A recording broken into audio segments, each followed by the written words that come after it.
Hi, I'm Paul Rose from Sing the Hours and Chants and Rants. Welcome back. Merry Christmas. Happy New Year, or Solemnity of the Mother of God. How you doing, Father? Which is not a holy day this year. Why? It's not a holy day of obligation because it's on a Monday, and the U.S. bishops have decided that certain holy days, when they're on a Saturday or a Monday, are not obligatory. I encourage you to fact check that in your own diocese, especially if you're not in the United States, because we don't want to be complicit. I know. Yeah. So don't blame me if you commit a grave sin. Yeah. Thank you. Let that just be a general rule for this podcast. We're celebrating our third year anniversary of Sing the Hours. So 3 years of offices. I think we've done over 2,000, maybe 2,200 offices of the Liturgy of the Hours. Incredible. Yep. The Father's been on several hundred. Several hundred? Yeah. Nice. Yeah. I like this. It's good stuff. Yeah. And we've hit some crazy milestones. We had 5 million views. We passed last month on So Sing the Hours. we're doing a little... What is this episode? What are we doing here? Oh, yeah. That's a good question. So 5 things I have on my sheet. We got some... This is a little year-end. Yeah. We're sort of filling in people. We don't have a topic like we normally have on Chants and Rants. Yeah. Right? We're just doing our inventory. So it's I have 30 free minutes before I have to run back to the parish for confessions. So Yeah. we wanted to connect with you. And something tells me your people. mic might be clipping because you're talking a little loud, Father. Am I? Just relax a little bit, okay? Right. You've got a booming voice of authority, Christ the head. So we are going to do our 3-year inventory. We're going to do a check-in on your priesthood. Yes. Yeah. And we're going to do a brief discussion of some of the liturgical stuff going on. Talk about some mail from Alaska and what's going on for the new year. Just fill in the people. Yeah. On what's happening at Sing the Hours Yeah. and at Chants and Rants and Yeah. all the things happening in Paul's varied life. Yes. So we have just hit 5 million views, as we said. That's amazing. Over 1 million watch hours. And that's just on YouTube. Just on YouTube, yeah. So another 3 million on Spotify and Apple, etc. For those of you who listen just on audio, thank you. That means we have a total of more than 8 million views and a total of around 2 million watch hours. Wow. Which means the Psalms have been playing for millions of hours through our 2 million? podcast. Yeah, it's pretty good stuff. Do you know how long 2 million hours is? Probably a lifetime. I have no idea. It's over a lifetime, I think. It seems it, doesn't it? Yeah. 24 hours in a day. We'll do the math later, or Charlie might do it off camera. Then we got 150,000 listens per month right now with 250,000 views. So about 400,000 people tune in per month, which is amazing. Wow. We got people in all kinds of countries. I think our top 3 countries are, of course, the United States. What kinds of countries? What do you mean, what kinds of countries? Well, you said we have all kinds of countries. Well, all kinds of countries tuning into the podcast. Yeah. We have good countries. Yeah. We have less good very countries. Very funny. Yeah. So in our top country listenership, we have the United States. We have the best country. Yes, we have the Philippines. Great country. A sneaky hit. For those of you who don't know, the Philippines is one of the English-speaking conferences. They do a lot of English liturgy there, right? Did you know the top 4 most densely populated cities in the world are all in the Philippines? Really? Yeah. Wow, no wonder we get so many listeners. So then we also have Canada in our top. They mostly speak English in Canada. Yes, English. Very nice English. And then we got the United Kingdom. Yeah. And I think the 5th is Nigeria. Ooh. Which is another unexpected one because most people don't realize, at least in this part of the world. Nigeria is the most populous country in the world whose official and lingua franca are English. Yes. Yeah. That's amazing. That's from your trivia, right? Yeah, that's good. That's good stuff. And to make everything even better news, all of this has been free. We've never charged anybody to date for anything, which is awesome. We have 35,000 subscribers on YouTube, but only 667 of them are Patreons. So tell me about Patreon, Paul. What is Patreon? Patreon is a way that you can support this project. Yes. It's a way that you can make the offices continue to be released on time for our friends in Australia and New Zealand, who are actually not in the top 5, which is interesting, but they are the most eager to give feedback. I think the most feedback I receive is from people in Australia and New Zealand. So they're a small but mighty constituency. There's a strong tradition of making their voices heard. Yes. Yeah. And on Patreon, you have the opportunity to support Sing the Hours financially. Yes. And I think closing the gap between those numbers would be a good thing for everybody. Yes. We are trying to reach as many people this year as we've reached in the last 3 years. I would see it as a loss if we didn't add another 1 million hours of praise for awesome. our Lord. Yeah, so that's what we're trying to do here. So right now, everyone can watch your content for free. Yes. And if they want to, they can help support you on Patreon. Totally of their own goodwill. But right now, I think we definitely need to spread the word more about that. And also, another great thing that people have done is send us mail. Yes. We receive lots of lovely mail over at St. Paul's Parish. Mm-hmm. I want to remind anybody, if you do send us mail, make sure you address it not to St. Paul, but just to Paul. Because my name is Paul, and you have to differentiate, and if you write a check to Sing the Hours, write it out to Paul Rose with the Sing the Hours in the line. Many people have written checks to St. Paul Parish, which I love. It's good to support the parish. Yes. You can also support St. Columkill Parish, where Father Nate which is the premier parish in Brighton, Massachusetts. Yeah, that's right. So make sure you specify the mail comes to me. I have the feeling I've lost some mail, and it would be a shame to lose mail because we even just received a cake from an Orthodox monastery. Charlie, grab the cake. Wow. Charlie is the one who does most of the actual productive labor at Sing the Hours. So we received this nice cake. But no one said who it's from. It had I think there was a name in the box, but there was no note, there was no explanation. I'm not sure if it came from one of the Orthodox monks down in West Virginia. We want to thank you for the cake. I had a little piece of it, and it was delicious, actually. It was nice. It was a piece of cake. And if you send us mail, we prefer notes to cake, but cakes are great. We're I happy prefer with cakes to notes. There you go. Yes. We received this nice little note from Florida. We got another one this week from Alaska. Alaska. Yeah, from a little town in Alaska. Thank you for your ministry. We pray you have a blessed Christmas and New Year. We will, Vicky and Gary, and thank you so much for the note and for the contribution. I get some emails. Yes. Yes, to various places that I work. I get nice emails, people trying to find me, because I have no Sing the Hours contact. That's right. So they'll look me up and send me things. Well, we really appreciate all the support this year, and we are trying to aggressively expand. Yes. And why do we want to expand, Paul?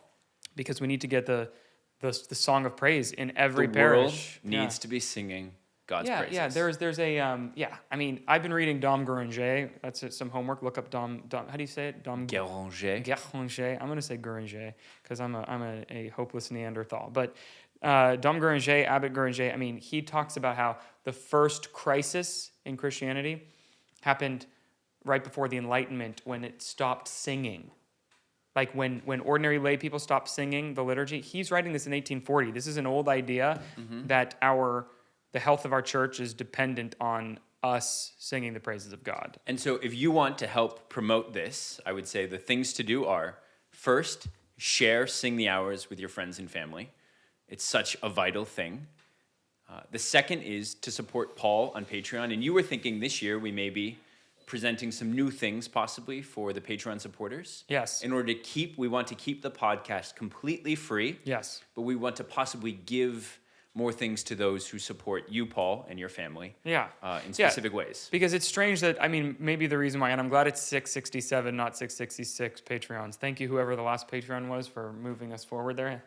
Anyway, so the Patreons currently don't really receive much. Anything.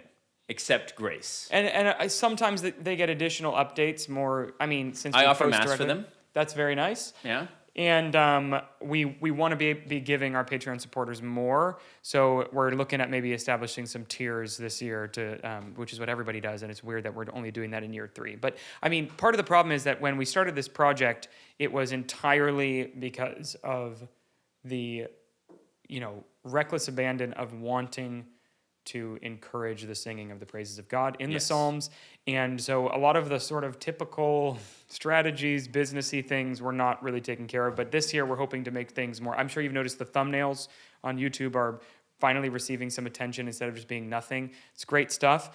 And Paul, correct me if I'm wrong, you have received offers to possibly put Sing the Hours behind a paywall, but you have refused that at every time. That is true. Because you want to keep this that is true. accessible to everyone. Absolutely. Liturgy should not come with charge. Let's actually, before we get into next year's goals, let's talk about the priesthood. How's the priesthood been? You've now done an entire liturgical year, Father. You're a parochial vicar. How's it going? I am a parochial vicar, so I'm a parochial vicar at St. Columkill Church in Brighton, Massachusetts. I think there are 2 St. Columkill parishes in America. There's one in Nebraska. Yeah. Sometimes people show up at looking to meet. No, the parish is great. I love it. I love being a priest. It's the best blessing. It's grace. It's a privilege. I deserve nothing. But it's a fulfillment and a joy, and I love being a priest. Good. Yeah, that's how my priesthood is going. Yeah, we'll ask you for some more funny stories next time, because I know being a priest is a humorous thing. Especially being a city priest is a humorous thing. Yeah. Yeah, I get lots of strange voicemails. And email messages. Yeah. Father received an email message where everything was in the title. And whoever, I mean, if you're watching this, then God bless you. But there is the body text and the title. You can make the title short and then put everything in the body text. Okay, so let's look at the third thing. Let's talk about some liturgy. Rapid fire. Let's first talk about the Alma Redemptoris. We posted 4 on Chants and Rants. We posted 1 in English. My dad translated. We did the solemn tone. There's also a festal tone, which even many of the experts don't know about, but we found a festal tone in the Antiphonale here. And then we also did the ordinary tone. You should learn all of them. It's written by Herman Contractus, the same guy that did the Salve Regina. Salve Regina, Mater Misericordiae. Herman Contractus also did the Alma Redemptoris Mater. And they're both part of the liturgy. They take place after Compline. We've discussed that in another video. So the Herminator. How late should we be doing the Alma Redemptoris? It goes until the traditional end of the Christmas season, which is Candlemas, or the Feast of the Presentation on February 2nd. I'm looking forward to Candlemas. You see this big table? This is the table of party. This is where we do our feast day parties, and I'm actually looking forward to Candlemas as much as I'm looking forward to Christmas or anything else, because Candlemas is a real respite in the dark, cold winter of Boston. This is good stuff. So the Alma Redemptoris we will sing extra loud on February 2nd, and we will sing it every night until then. Let's talk about the O Antiphons. Those are starting up. Tomorrow night. Tomorrow night. I mean, well, you don't know when this is being posted. Yeah. The O Antiphons happened last 8 days before Christmas? Arrow cross. There's 7 O Antiphons, so the 8 days before Christmas, because you don't do it. Yeah, Christmas inclusive. Yeah. And what are the O Antiphons, Father? They are the traditional praises, titles calling for Christ to come into our hearts, and they are probably date from around the 4th century. So in Boethius's Consolation of Philosophy, there seems to be a reference within them to O Sapientia. They're most commonly known in English as the different verses of the O come, Emmanuel. Right. So these are the different titles given to Christ in that hymn, which are all taken from the antiphon before the Magnificat, before Mary's hymn that we pray every evening as part of Vespers. And those titles are, and I might forget one, but I'm doing this off the top of my head. Emmanuel, Radix Jesse, so root of Jesse, Oriens, so like rising sun, eastwards, Clavis David, key of David, Rex, so king, A is Adonai, and S is Sapientia, so wisdom. Those are the 7 O Antiphons, and they're beautiful long phrases that you'll hear sung, and you can look back at any of the Sing the Hours Vespers from over the week before Christmas to hear them sung beautifully. There's a couple of them where we're not going to have the proper ones because, long story, but we'll include most of the O Antiphons. Yes, sorry. And no, that's good. Yeah. That's great stuff. And I love the O Antiphons in terms of also their tonality. So we re-recorded Advent Compline. If you are on Chants and Rants and you see Complines, we have our ordinary time Complines, but you might be wondering if Compline doesn't change, why do we re-record it? It's because the church has specific tunes for the hymn at the beginning that are appropriate for Advent, more mournful in mode 2. And it also has specific tones for the responsory. So the responsory in Manus Tuas, into your hands, O Lord, I commend my spirit, or in mode 2, so you gotta be into your hands, O Lord, I commend my spirit. And that sounds like somebody in the desert crying out to the moon, because it's in modus tristis, which is also what the what's the O antiphon?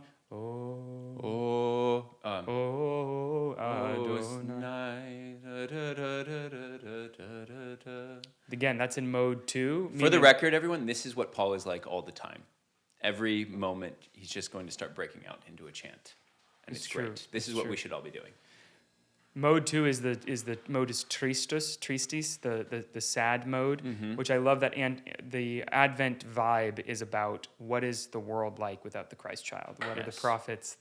Imagine being a caveman and thinking, I was born here, I have the Spirit of God in me, but I'm going to die, and then there's nothing. Yeah. It's a very sad, nihilistic existence without the Christ child, so it's all mode 2 everywhere, and so we have to do Advent Compline because we have to have mode 2 stuff. Yeah. It has to be sad. And we just want to get the resources for the liturgy in the church are so rich, and most of us only get to peek at a small amount of it. Right. And I think one of Paul's great services right now to the church in America and throughout the English-speaking world and even throughout the wider world is giving us these resources for us to use again. These are meant to be prayed, meant to be given back to God. They're not just antiques.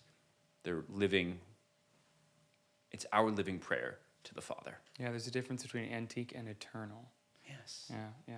So the Puer Natus, Christmas morning, Christmas during the day, not Christmas at dawn. So there's several sets of antiphons in the Graduale Romanum, which is... We'll get into the books later. Yeah, we'll get into the books, but there's several opening entrance chants for masses. There's Mass at dawn, there's the midnight Mass, and then there's Mass during the day. The Mass during the day, which is the most commonly used one, is the Puer Natus est nobis. A child is born to us. And it's this is in modus angelicus, the angelic tone, which is appropriate because this is like the testimony of the angels, kind of to men, and it does sound angelic. Puer natus est nobis. It's beautiful. It's amazing. I love that mode 7. So Paul, I have to run in a couple minutes. Yeah, that's right. But I just want to know, what are your hopes, plans for this coming year? What do you want from Sing the Hours? So, one phrase: parish mission, or yes. maybe we'll call it a parish workshop. I'm not sure what is the terminology. Is a mission only in Advent and Lent? It can be any time. Okay, so it's parish missions, parish whatever. And we just did our first one in Pilot Point, Texas, our first official one. We've done a couple little talks and such, but we did a parish mission. It was beautiful.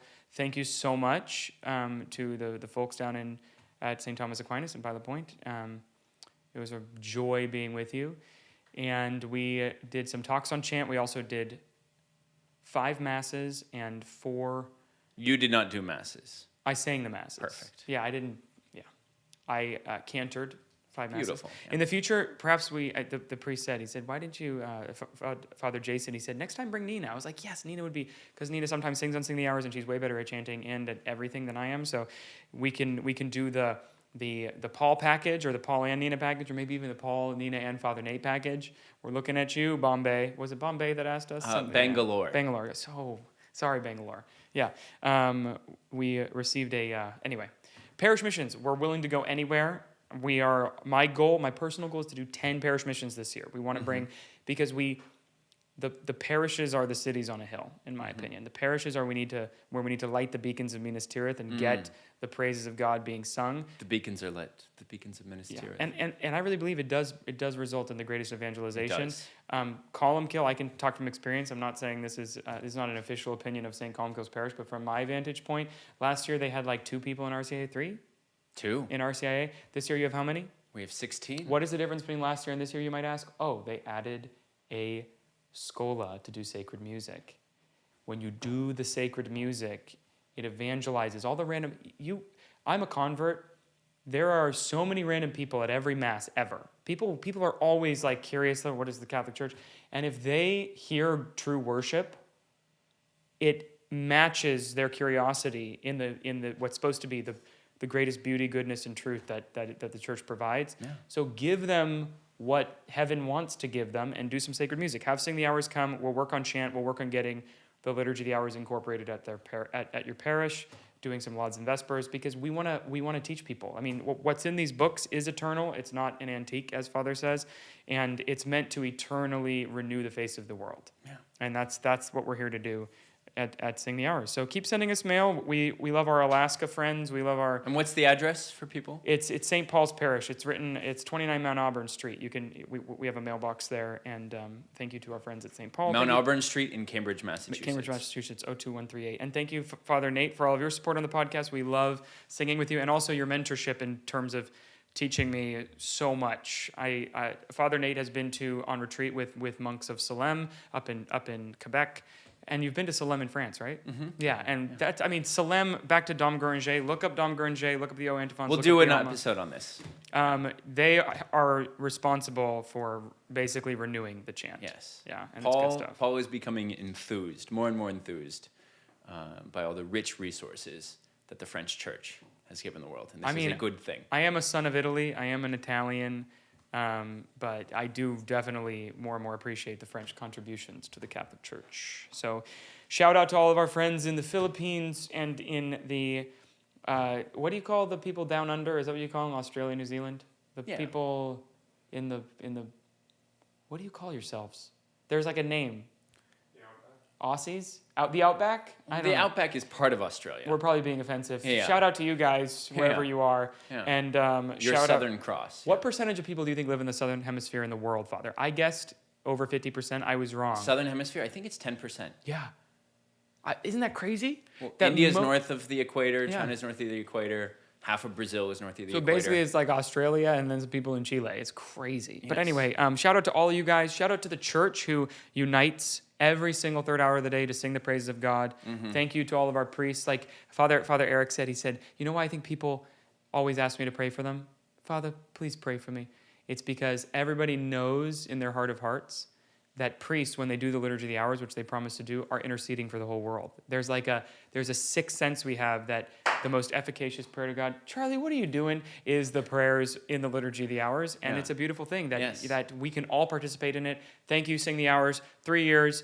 Let's look forward to next year. Congratulations to Paul. Paul is doing great work for the church. We're so grateful for all that you do, and I encourage all of you to support Paul and his growing family, because this year we'll see the birth of his first child in March, which is wonderful. God is really good. Yeah. And if you're wondering what this art is, just kidding. We got to end this video. Father, have some good confessions in 15 minutes, and thank you all for tuning in. Chant and rant over. Have a Merry Christmas.